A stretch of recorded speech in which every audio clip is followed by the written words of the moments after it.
Bien, pues vamos a tener el estudio del Catecismo Mayor de Westminster, continuando entonces con los estudios, ¿no? Y bueno, pues para hoy nos toca la pregunta número 7. La pregunta número 7 que dice: ¿qué es Dios? ¿Qué es Dios?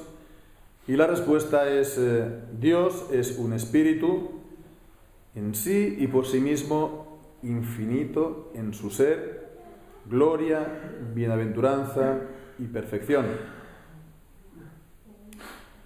Absolutamente suficiente, eterno, inmutable, incomprensible, omnipresente, todopoderoso, omnisciente, sumo sabio, sumo santo, sumo justo, sumo clemente y misericordioso, paciente y abundante en bondad y verdad.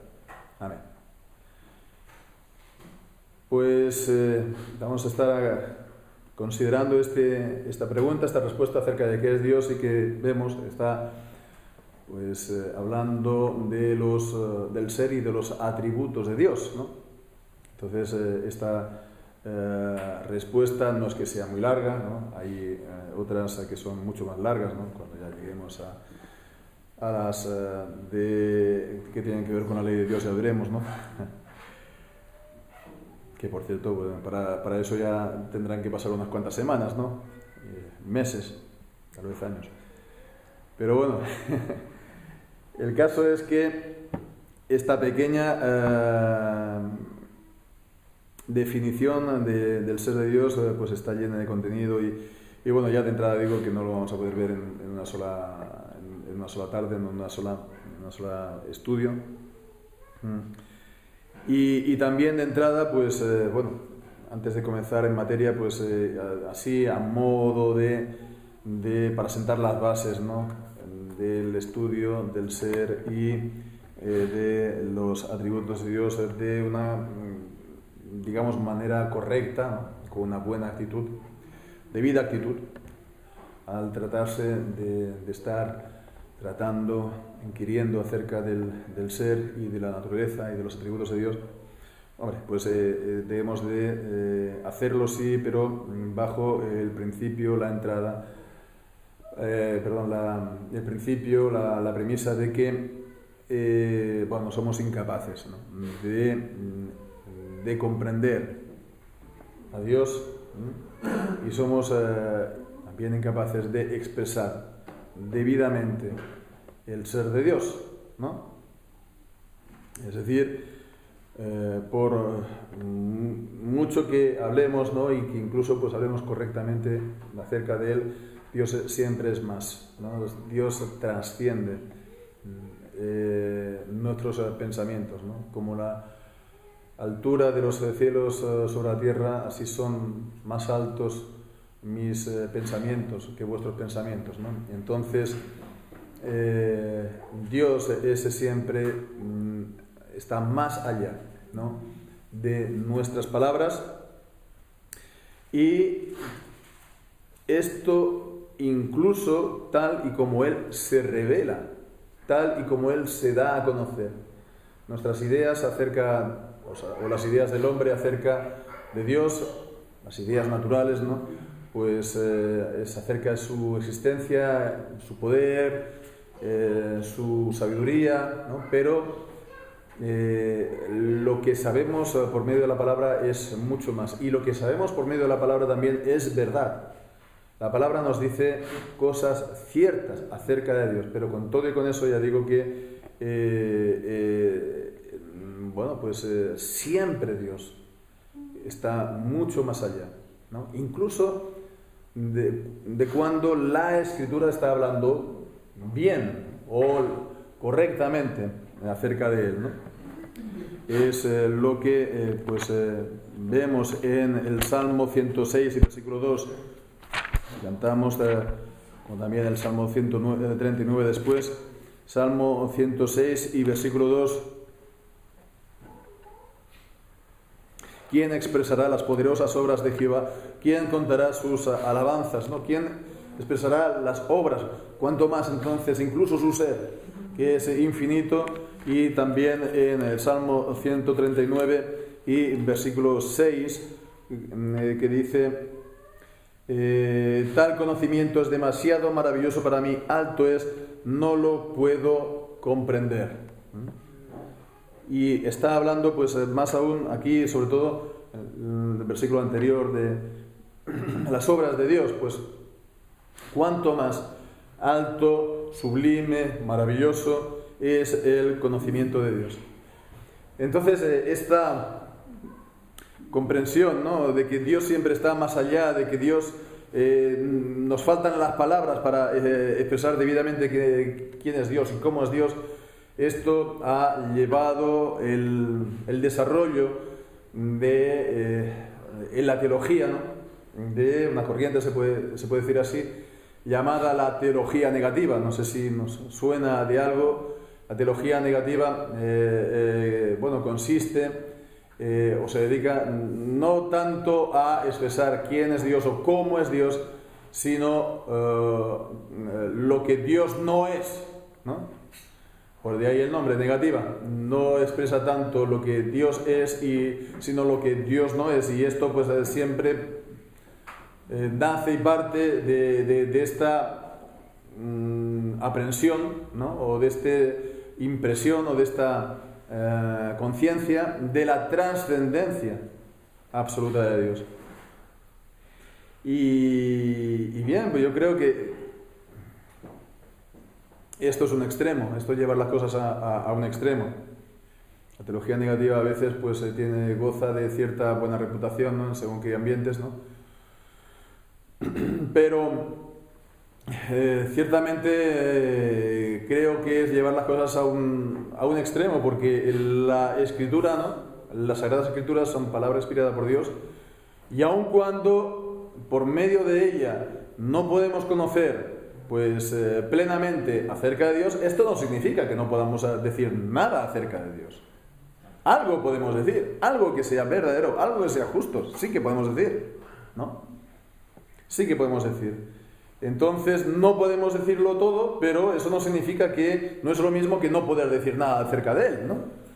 Entonces podemos hacer afirmaciones, ¿no?, hacer teología positiva acerca de Dios, ¿no?, siempre y cuando tengamos presente esto, no caer, digamos, en el racionalismo, ¿no?, de pensar que vamos a poder llegar a expresar a Dios tan bien como Él mismo lo haría. Bien, pues entonces vemos esta pregunta 7 del Catecismo. Nos presenta el ser de Dios por un lado y sus atributos, ¿no? Sus atributos. Y entonces los atributos es lo que Dios es, ¿no? Por eso habla de atributos, lo que Dios es. Y bueno, pues en teología se suele hacer la distinción entre los atributos comunicables y los atributos incomunicables de Dios. Los atributos comunicables y los atributos incomunicables. Los primeros pues tendrían que serían los que Dios son propios de Dios y que Dios no comparte con ninguna criatura.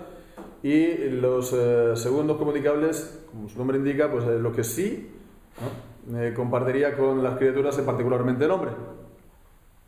Entonces los primeros serían de su...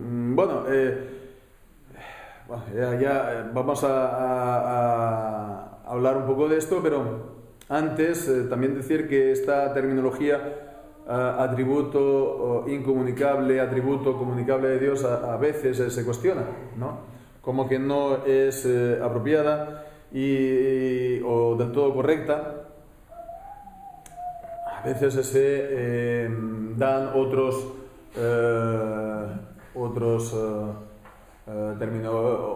terminología, digamos, nombres, ¿no?, atributos absolutos, atributos, no voy a decir relativos, pero bueno, tampoco es que sea muy correcto hablar así, porque todos, absolutamente todos los atributos de Dios son en sí mismos absolutos, porque Dios es absoluto en sí mismo. Entonces,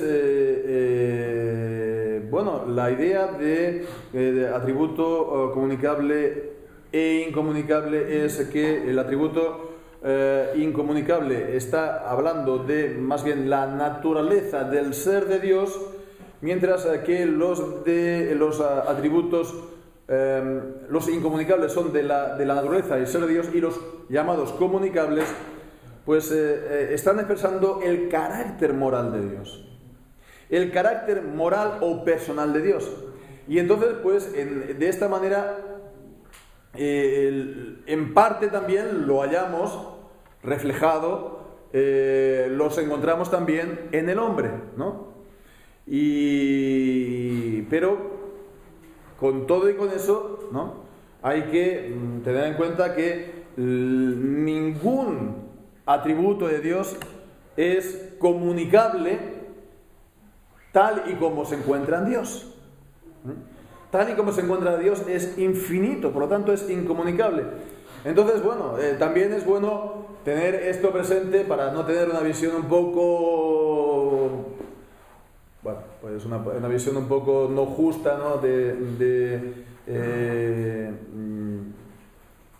lo que significa, ¿no?, atributo comunicable, incomunicable. Entonces, bueno, pues llegamos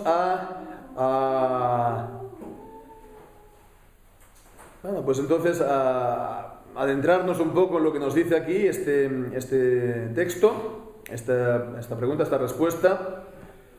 Y bueno, pues antes que nada, antes de hablar de los atributos, nos dice qué es Dios, su naturaleza. Dios es espíritu, ¿no? Dios es espíritu. Es lo que nos dice Juan capítulo 4 y versículo 4. Por tanto, los que lo adoran, lo han de adorar en espíritu y en verdad, ¿no? Es el texto que nos da el catecismo aquí. Dios es espíritu. Y entonces espíritu evidentemente es una sustancia, ¿no? Es decir, es algo real pero no material. Una sustancia real pero no material. Y entonces, como no es material, ¿no?, de esto se desprende, por ejemplo, que sea invisible. Los espíritus no se pueden ver, ¿no? Bueno, cuando se ven fantasmas, los fantasmas normalmente no se ven, ¿no? Cuando se ven es porque adoptan a lo mejor una forma visible, ¿no? De alguna manera, pues, entonces, de alguna manera material, ¿no?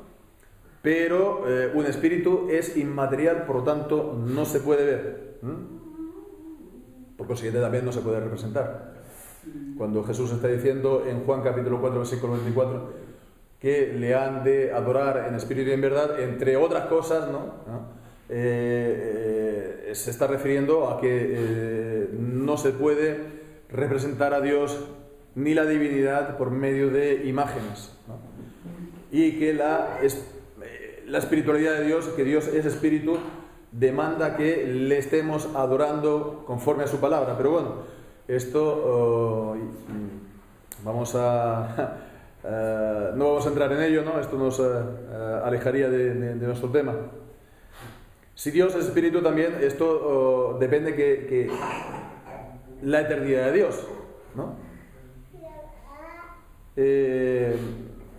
Porque si los espíritus, ¿no?, ya estoy hablando pues de los hombres, de los ángeles, ¿no?, como no son materiales, no se pueden corromper, no se pueden enfermar, no se pueden morir. La diferencia de la eternidad de Dios es que existe desde toda la eternidad, ¿no? Y también, pues, otra de las características, ¿no?, la simplicidad del ser de Dios. Al ser espíritu, pues no es una suma, una agregación de partes. El cuerpo, pues tenemos distintas partes del cuerpo. El espíritu es una sustancia simple. La simplicidad de Dios, entonces, no es una agregación, ¿no?, de partes, ni es algo secuencial, ¿no? Bien, pues esto es lo que vemos en primer lugar. Y en segundo lugar, bueno, leemos en sí y por sí mismo infinito en su ser. gloria, bienaventuranza y perfección. En sí mismo y por sí mismo, infinito en su ser. Gloria, bienaventuranza y perfección. Entonces, por un lado, podemos acotar la expresión en sí mismo y por sí mismo. Nos está hablando de un concepto que se llama la aseidad de Dios. La aseidad de Dios. Podemos ver en las citas en Éxodo capítulo 3 y versículo 14. Éxodo capítulo 3 y versículo 14 es cuando Dios se aparece a Moisés en la zarza en Sinaí, se le revela su nombre. Éxodo 3, 14. Dijo, y respondió Dios a Moisés: yo soy el que soy. Y dijo, así dirás a los hijos de Israel: yo soy, me envió a vosotros, yo soy, ¿no? En tiempo siempre eternamente presente, yo soy. Y también pues en Job capítulo 11 versículos 7 al 9, Job 11, 7 al 9.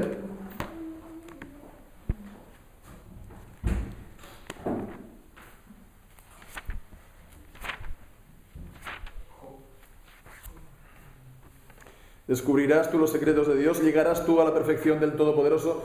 Es más alta que los cielos, ¿qué harás? Es más profunda que el Seol, ¿cómo la conocerás? Su dimensión es más extensa que la tierra y más ancha que el mar. Entonces, aquí está también pues destacando su infinitud en sí mismo y por sí mismo, infinito en su ser. Entonces, por un lado, entonces vamos a ver acerca de la aseidad de Dios. Es decir, Dios y con Él entonces todas sus perfecciones, esto Él las tiene en sí mismo y por sí mismo. Es decir, Él no las recibe de ningún otro, no las recibe de ninguna criatura, sino que son las criaturas que las reciben de Dios. Él no recibe la vida de ningún otro, sino que todas las criaturas reciben la vida y la existencia de Dios, ¿no? Esto es en cuanto a la aseidad de Dios. Esto es, quiere decir, nos habla de su independencia, ¿no? Independencia también en todas las facetas, ¿no? En todas las características. Por ejemplo, en su conocimiento. El conocimiento de Dios es en sí mismo y por sí mismo. Él no lo deriva tampoco de las criaturas. Él deriva el conocimiento de sus acciones futuras, de sí mismo y también de su voluntad, ¿no? Y también, pues, lo que dice en cuanto a la gloria y a la bienaventuranza, ¿no? No está ligado ni tampoco depende en nada de las criaturas, ¿no? Vemos, ¿no? Aquí está pues hablando de Hechos, ¿no? Capítulo 7, versículo 2, ¿no? De su gloria. Dice que el Dios de gloria se manifestó, reveló a Abraham, ¿no? En tierra de Ur de los Caldeos, creo que dice. 7, 2 lo define, por lo tanto, el Dios de gloria. Varones hermanos, el Dios de la gloria apareció a nuestro padre Abraham cuando estaba en Mesopotamia, antes que morara en Harán. Y también pues la bienaventuranza está pues el texto de Primera de Timoteo capítulo 6 y versículo 15. Primera de Timoteo 6, 15. Pues la aparición de nuestro Señor Jesucristo, la cual a su tiempo mostrará el bienaventurado y solo soberano, Rey de reyes y Señor de señores. Y bueno, pues es también bueno ver que la Escritura habla de Dios como bienaventurado, ¿no? de la bienaventuranza de Dios. Dios es en sí mismo y por sí mismo también, por lo tanto, bienaventurado. No recibe, por lo tanto, esa dicha, esa felicidad de nadie, de ninguna criatura, como tampoco recibe esa gloria de ninguna otra criatura. Todas es en sí y por sí mismo, ¿no? También la infinitud de Dios, que hemos dicho, ¿no? Esa infinitud de Dios. Dios es infinito. Y esa es, por lo tanto, también la gran, enorme y nunca,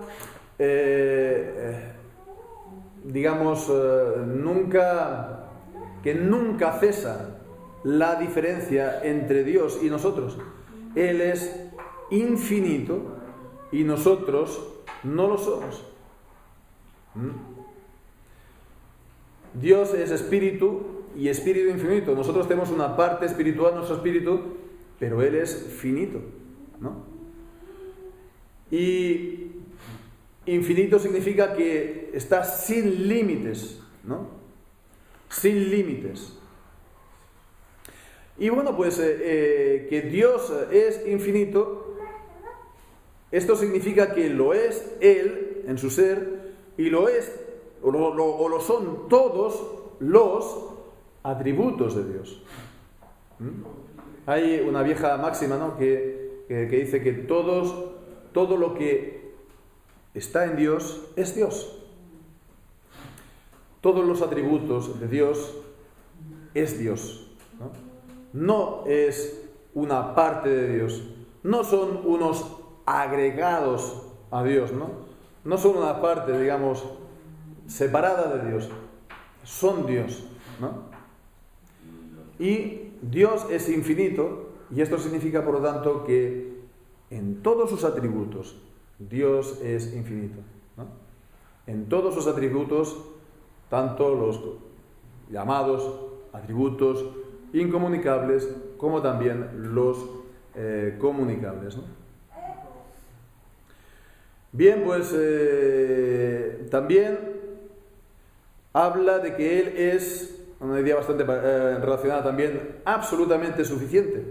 Hemos dicho de la aseidad de Dios. La aseidad de Dios es que Él no recibe su ser, ni su gloria, perfección de ningún otro, mientras que la suficiencia de Dios, la absoluta suficiencia de Dios, es que Él no depende de nadie. Él no depende de nadie. Podemos decir que Dios suple sus propias necesidades, aunque esta manera de hablar acerca de Dios no es correcta, porque Dios no tiene necesidad, ¿no? Las necesidades es incorrecto porque si Él tuviera necesidad no sería infinito, Él es infinito. Pero quiere decir que, por ejemplo, es incorrecto, como a veces se dice, que Dios necesitaba crear el mundo, pues para no encontrarse solo, o para poderse relacionar con criaturas, o para poderse sentir padre.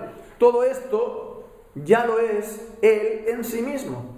Él ya tenía esa gloria y esa dicha y esa bienaventuranza en sí mismo. Y además, pues vemos que Dios, ¿no?, es un Dios trino, Dios Padre, Hijo y Espíritu Santo, que es una trinidad de personas en el mismo Dios, ¿no? No son partes, ¿no? No son separados, ¿no? Pero son tres subsistencias personales en Dios. Entonces, había también ese vínculo y existe eternamente esa relación y ese vínculo de amor entre las tres personas de la única y misma divinidad de Dios. Con lo cual, Él no necesitaba y no necesita nunca recibir nada de nadie, ¿no?, de ninguna criatura. Vemos que el texto que nos da el catecismo es Génesis capítulo 17, cuando Dios se aparece a Abraham. Génesis 17, versículo 1. Cuando dijo, yo soy el Dios Todopoderoso, anda delante de mí y sé perfecto. Él es, por lo tanto, el Dios vivo, el Dios todopoderoso, el Dios absolutamente suficiente en sí mismo. Podríamos ver como aplicaciones para nosotros, ¿no? Si Dios es absolutamente suficiente, para nosotros también tendría que ser suficiente, ¿no? Si Dios es suficiente, pues en sí mismo, pues entonces nosotros tendríamos que ser suficiente Él y también su voluntad. La manera que Él ha dispuesto y previsto para nosotros debería ser para nosotros suficiente y no buscar para nosotros nuestra propia manera, como dice, ¿no? La canción, ¿no? O adajos, ¿no? Bien, entonces esto en cuanto a absolutamente suficiente. Después dice, habla de la eternidad de Dios, absolutamente suficiente, eterno. Y bueno, pues la cita es el Salmo 90, versículo 2. Salmo 90, versículo 2, el Salmo de Moisés.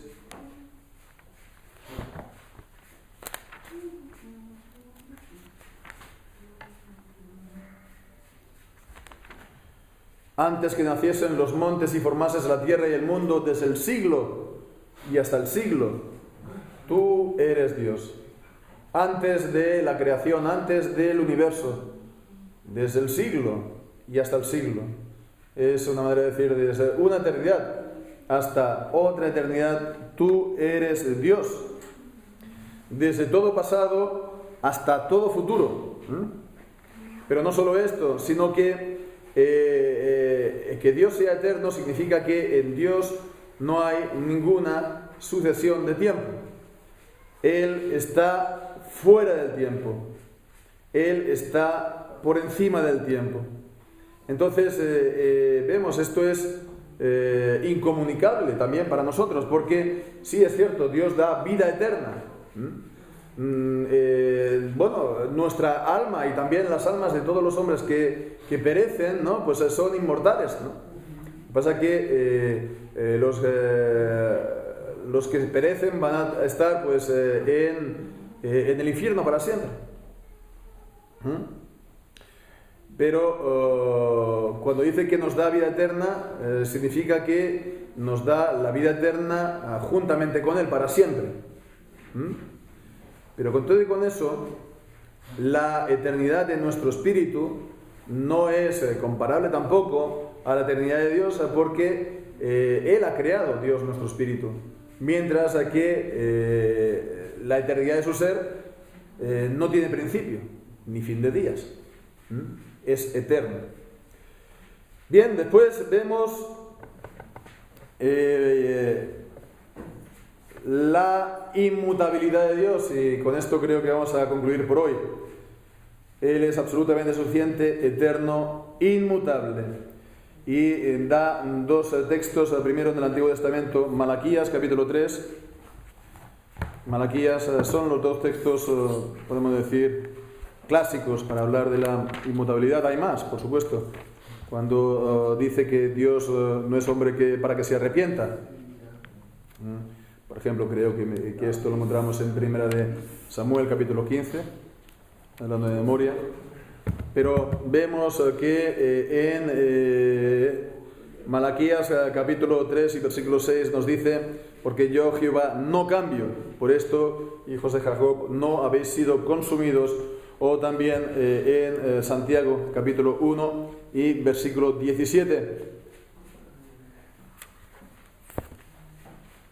Yo, Jehová, no cambio, por esto no habéis sido consumidos. Santiago 1, 17.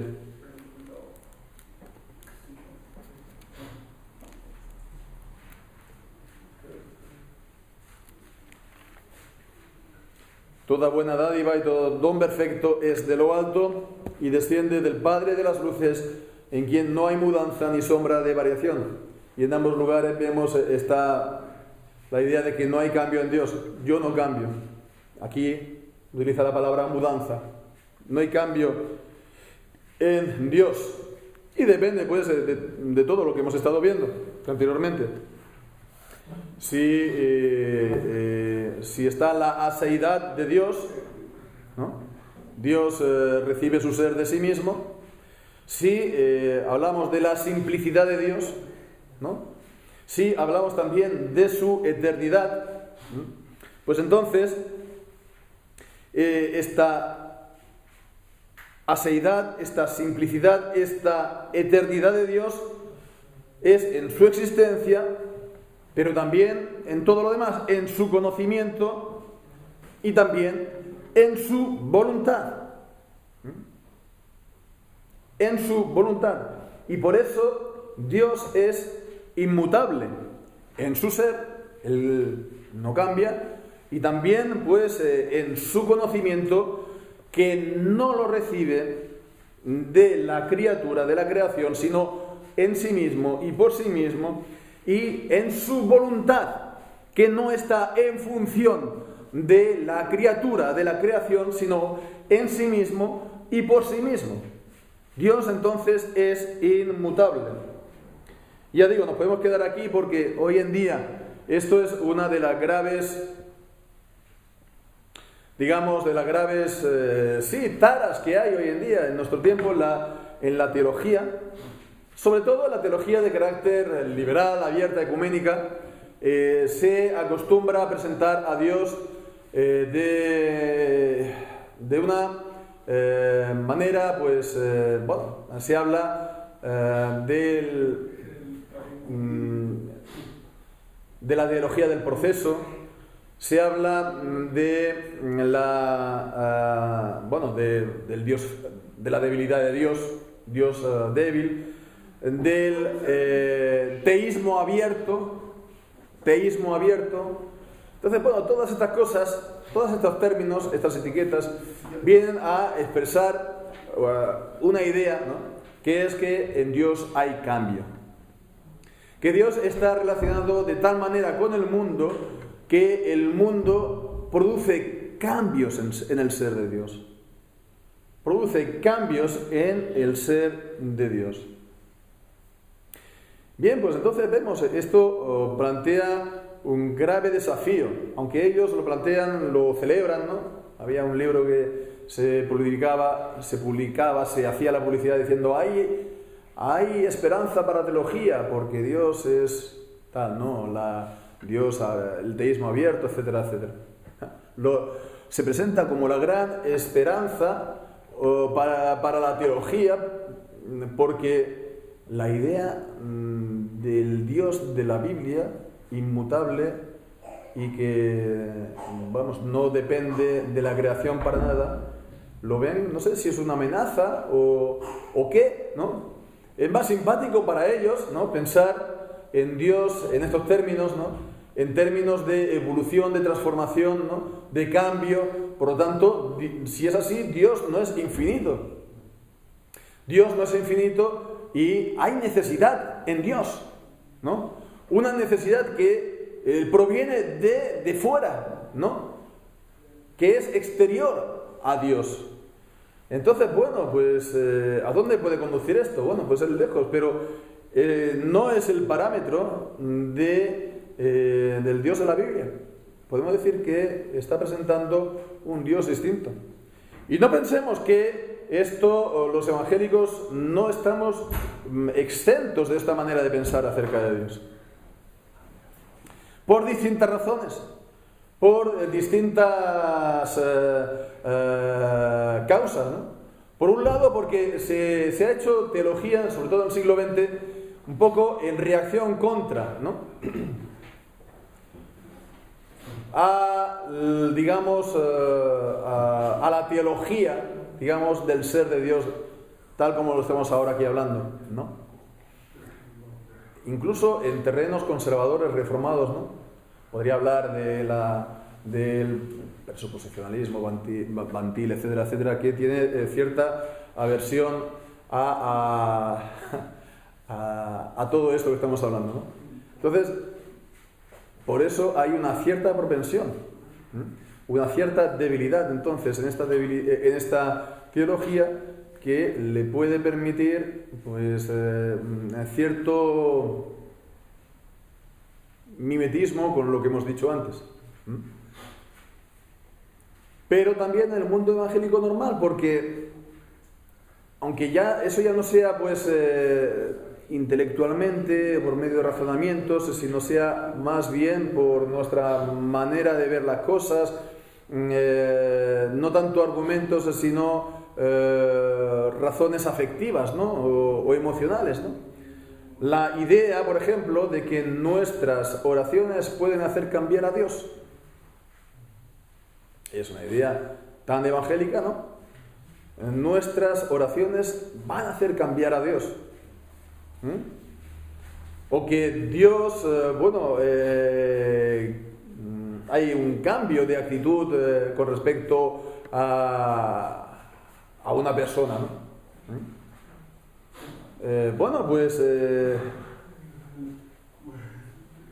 Fijémonos, ¿no? Habría que hacer atención, por supuesto que la oración vale, por supuesto que la oración tiene una importancia y la oración puede cambiar, pero no a Dios, sino las cosas. La oración nuestra no va a cambiar a Dios, pero la oración puede hacer que Dios, en respuesta a nuestras oraciones, actúe y obre y cambie las circunstancias, ¿no? Cambie el tiempo, cambie la vida de las personas. Y esto no es porque nuestras oraciones le han inducido, sino que Él ya lo tenía esto conocido, Él ya lo tenía esto ya previsto en sí y por sí mismo, en su decreto, en su ser, que es inmutable. Entonces, bien, ¿no? Como concluimos ya con esta declaración en Hechos capítulo 15 y versículo 18, Hechos 15, 18, dice: conocidas son a Dios desde tiempos antiguos todas sus obras.